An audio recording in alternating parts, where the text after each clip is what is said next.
का स्टॉक पिछले कुछ सालों से बुलिट ट्रेंड की स्पीड से चल रहा था और लास्ट 8 मंथ में आईआरएफसी 40% डाउन आया है और इसका मेजर रीजन है इंडियन रेलवेज। तो ये समझते हैं कैसे। इंडियन रेलवेज एक्सपेंड करने के लिए मल्टीपल सोर्सेज से फंड रेज कर सकती है।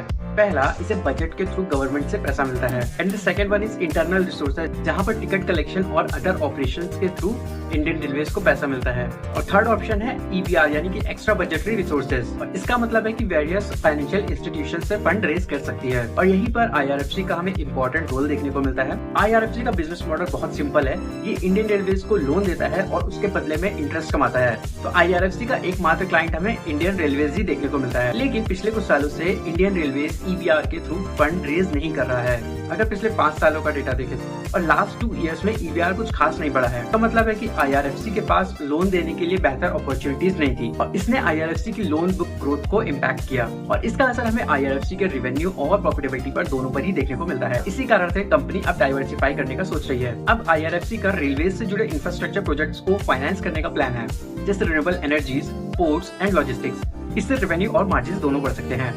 तो क्या आपने भी किसी रेलवे स्टॉक्स में इन्वेस्ट किया है तो कमेंट्स में बताइएगा और वीडियो को लाइक करिएगा, चैनल को सब्सक्राइब करिए। मिलता हूं नेक्स्ट वीडियो में। Thank you for watching my video.